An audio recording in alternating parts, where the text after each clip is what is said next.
गब्बर सिंह बॉलीवुड का एक बहुत ही खास कैरेक्टर है। खास इसलिए क्योंकि एक तरफ तो इसने रामगढ़ के लोगों को शोले में बहुत डराया और दूसरी तरफ वो इतना पॉपुलर हो गया कि उसने as a villain, as Gabbar Singh biscuit बेचे और ऐसा करने वाला वो बॉलीवुड का पहला विलन था।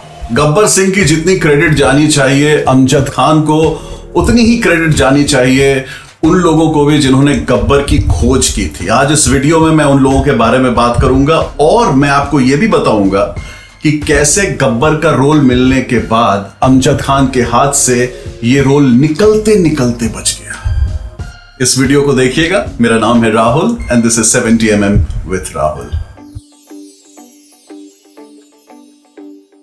फिल्म शोले 1975 में रिलीज हुई थी, लेकिन इन सारे कैरेक्टर्स को कई साल पहले ही सलीम और जावेद ने लिख लिया था और मैं जावेद साहब को सुन रहा था। उन्होंने कहा कि हमें सारे कैरेक्टर्स को लिखने में तो बड़ा मजा आया, लेकिन गब्बर को लिखने में सबसे ज्यादा मजा आया। और उसका रीजन यह है कि गब्बर सिंह नाम का एक असली डाकू था जो चंबल में था, बहुत ही नटोरियस था, बहुत ही बदमाश था और उसकी कहानी से इंस्पायर्ड थी इस शोले के गब्बर की कहानी।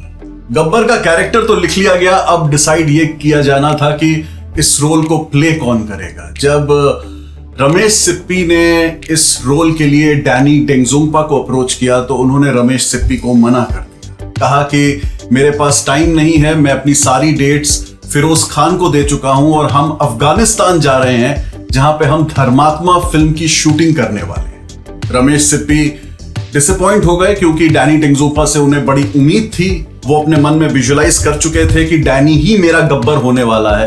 तो थक हार कर वो वापस फिल्म के राइटर सलीम जावेद के पास गए और बोला कि अब आप ही इस गब्बर को ढूंढ के लाइए। जब सलीम साहब और जावेद साहब के ऊपर ये रिस्पॉन्सिबिलिटी आई तो दोनों ने आपस में डिस्कशन करना शुरू किया। जावेद साहब ने उनको बोला कि याद है आपको, मैंने कुछ साल पहले आपको एक लड़के के बारे में कहा था। उस लड़के के बारे में जावेद साहब ने सलीम साहब को बताया था इन 1963 जब दिल्ली में एक नाटक देखा था, ऐ मेरे वतन के लोगों। उस नाटक में एक गबरू जवान लड़का कुछ अच्छे डायलॉग्स बोलता है और एकदम सॉलिड लगता है। वो लड़का था अमजद खान। अब सलीम साहब अमजद खान साहब के पिताजी एक्टर जयंत को जानते थे, तो सलीम साहब ने कहा कि हाँ वो जयंत का लड़का है अमजद, उससे भी बात करते हैं। और जावेद साहब एक काम करिए, कुछ और लोगों को भी जरा ध्यान में रखते हैं, इस गब्बर की कास्टिंग को जल्द ही खत्म करना पड़ेगा। सलीम खान साहब बंबई में बांद्रा बैंड स्टैंड पर रहते हैं और किस्मत की बात देखिए कि जब वो कुछ दिन बाद टहल रहे थे बैंड स्टैंड पर समंदर के किनारे तो उन्हें दिख गए अमजद खान। उन्होंने अमजद खान साहब को बुलाया और कहा कि अमजद कैसे हो, क्या कर रहे हो? तो अमजद खान साहब ने कहा कि बस कुछ चंद फिल्में हो रही हैं छोटी और थिएटर कर रहा हूं। तो सलीम खान साहब ने कहा कि अमजद, मेरे पास तुम्हारे लिए एक बहुत ही बड़ा रोल है।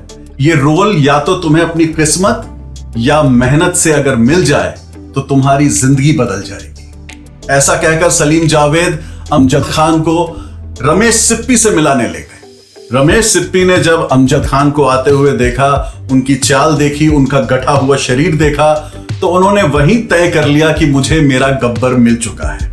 अमजद खान साहब को साइन कर लिया गया for the role of Gabbar Singh. लेकिन साइन करने में और शूटिंग शुरू होने में कुछ दिन का वक्त था। उन दिनों शुरू हुए रिहर्सल्स।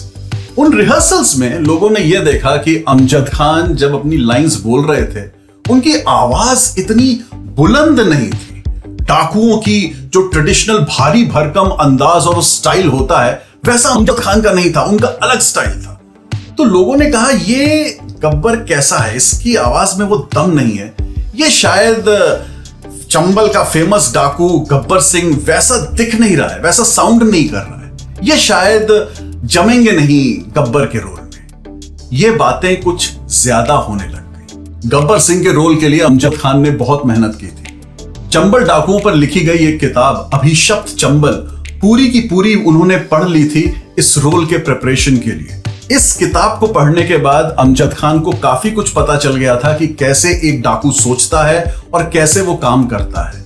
इस सब के बाद जब अमजद खान ने यह सुना कि लोग उनकी आवाज को इशू बना रहे हैं, तो उन्हें बहुत बुरा लगा कि लोग उनके एक्टिंग टैलेंट को कहीं पहचान नहीं पा रहे। अमजद खान काफी डिसअपॉइंट हो गए इन बातों को सुनकर, और ये बातें धीरे धीरे फिल्म के राइटर्स सलीम जावेद के कान में भी पहुंची। उनसे भी लोगों ने यह कहा कि ये अमजद खान गब्बर के रोल में फिट नहीं बैठेंगे। राइटर सलीम जावेद ने कुछ सोचा और उसके बाद रमेश सिप्पी को अप्रोच किया और यह कहा कि हमने आपको सजेस्ट किया था अमजद का नाम for the role of Gabbar Singh, लेकिन अब हमें ऐसा लगता है कि शायद वो इस रोल के लिए फिट नहीं है, उनकी आवाज भारी डाकुओं जैसी नहीं है।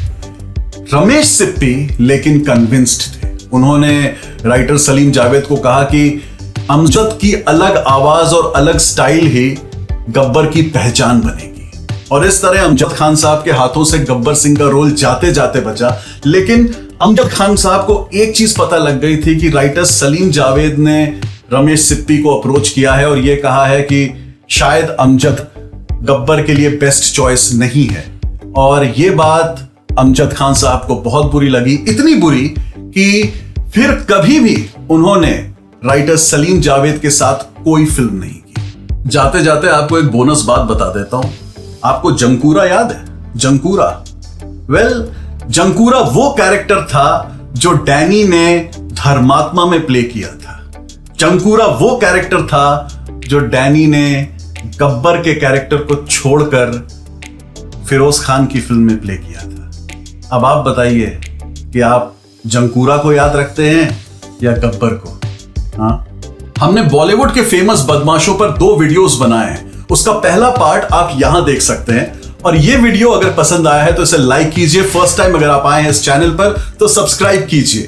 मैं आपसे जल्दी मिलूंगा in the next video Bollywood की कुछ और कहानियां लेकर। तब तक take care of yourselves. Tata.